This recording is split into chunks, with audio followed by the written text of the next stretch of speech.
गोलियां खाने के बावजूद तकरीबन तकरीबन उनको असैसिनेट कर दिया गया। वो तो अल्लाह ने उनको जिंदगी दी, वो फिर भी मुल्क से नहीं गए। उनको बार बार एस्टेब्लिशमेंट ने कहा कि आप पर लाल लकीर फेर दी है। एस्टेब्लिशमेंट यहां पर मैं जब भी कहता हूं, आइंदा भी और अब भी, तो ये जहन में रखिए कि आर्मी चीफ होते हैं। इस वक्त जनरल आसिम मुनीर हैं, उस वक्त जनरल बाजवा थे। बाकी ये सब कुछ खाम ख्यालियां हैं। एस्टेब्लिशमेंट नाम का कोई वजूद पाकिस्तान में नहीं है। एक आर्मी चीफ है और उन्हीं के इर्द गिर्द सब कुछ घूमता है।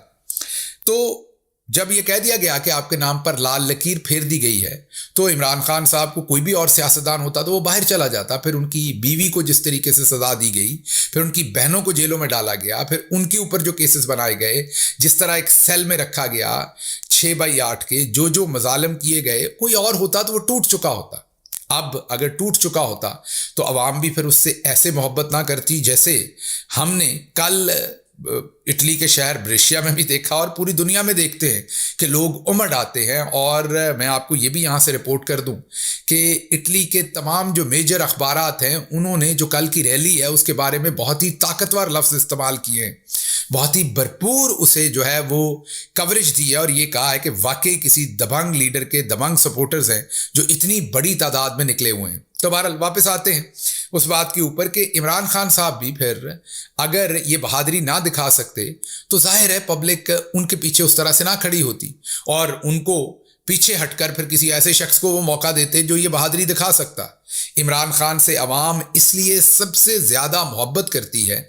आज मैं जब तकरीर कर रहा था उस बड़े इज्तिमा से कल इटली के अंदर, तो जब उनसे भी वजह पूछ रहा था तो वजह एक ही थी सबकी साथ खड़े होने की कि इमरान खान ईमानदार है और उससे भी बड़ी बात दिलेर है। लोग दिलेरों के साथ खड़े होना चाहते हैं। जैसे मैंने कहा कि कोई ताना नहीं है। आप में से बहुत सारे दोस्त जो है, मैंने जैसे कहा, वो उतनी तकलीफ बर्दाश्त नहीं कर सकते होंगे, इट्स नेचुरल, ये आपकी और मजबूरियां होंगी, लेकिन पोजीशन रखना तो आपकी मजबूरी नहीं है ना।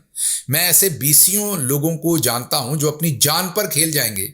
उनके लिए जेलें काटना या पर्चे करवाना या इस तरह की तमाम सोबतें बर्दाश्त करना बहुत सारे दूसरे लोगों की निस्बत उनमें मोटिवेशन ज़्यादा है।